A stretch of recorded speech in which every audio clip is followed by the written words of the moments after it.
ายดีมื้อนี้เวลาวันจะมาตอบคำถามเกี่ยวกับ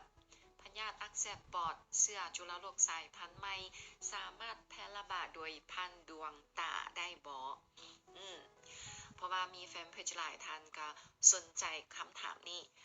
มื้อนี้เวลาวันมาตอบเนาะพยาธินี่แม่นแพร่ระบาดโดยต้นต่อแม่นโดยผ่านน้ำลายที่ฟุ้งออกมาจากปากและดั้งของผู้ที่เป็นพยาธินี้ฉะนั้นอยู่ในกรณีโดยทั่วไปเชี่ยวชาญเพิ่นบอกว่า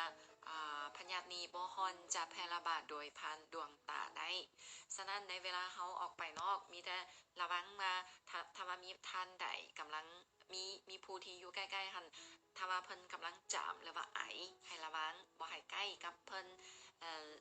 และถ้าว่าเฮาไปโรงหมอแล้วต้องใส่ผ้าปิดปากเพื่อการป้องกันบ่ให้ตัวเองถูกเชื้อพยาธิ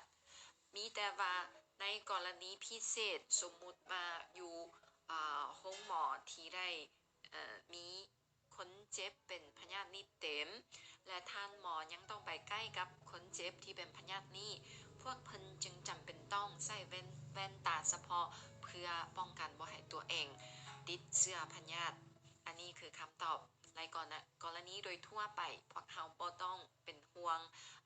พยาธินี้จะบ่แพร่ระบาดง่ายปานนั้นมีแต่ว่าให้ระวังถ้าว่ามีท่านใดกำลังจามหรือว่าไออย่าไปใกล้กับเพิ่น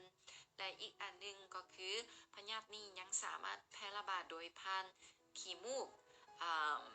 น้ำตากับเครื่องหากไทยนักไทยเบาของผู้ที่เป็นพยาธินี้ฉะนั้นจึงให้ระวังถ้าว่าเขาไปบอนสาธารณะสถานที่สาธารณะแล้วถ้าว่าเขาได้จับประตูหรือว่าโต๊ะหรือว่าเครื่องดื่มสาธารณะก็เวลาเขากลับมาแล้วก็ต้องล้างมือให้สะอาดและอยู่นอกอย่าใส่ไม้ถูความกับผู้อื่นอย่าใส่จอกดื่มน้ำความกับผู้อื่นและอย่าไปกินอยู่ร้านอาหารที่บ่สะอาดแล้วก็พอและเดี๋ยวนี้อยู่ประเทศลาวยังบ่ทันมีผู้ที่ถูกบ่งมติเป็นพยาธินี้เทื่อแต่ว่ารัฐบาลลาวก็ได้ออกมาตรการหลายอย่างเพื่อป้องกันบ่ให้พยาธินี้แพร่ระบาดอยู่ประเทศลาวเช่นว่าให้เพิ่มทวีการกวดการอยู่บอนที่มีความเสี่ยงสูงสมมุติว่าเขตชายแดนสนามบินสถานีรถโดยสารโรงหมอและบอนอื่นๆ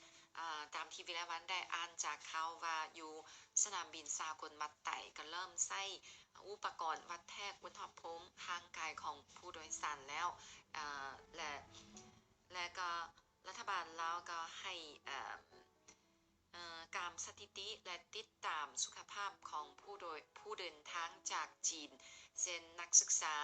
นักธุรกิจและนักท่องเที่ยวและอื่นๆและสุดท้ายนี้วิไลวันก็ขอแจ้งสายด่วนเพื่อปินสายด่วนเฉพาะอยู่ลาวเนาะสายด่วนปินปัวพญาธิอักเสบปอดเชื้อจุลโรคสายพันธุ์ใหม่ให้ฮู้คือ02054066777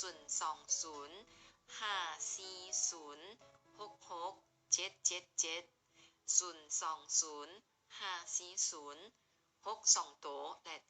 7 3 โตขอบใจ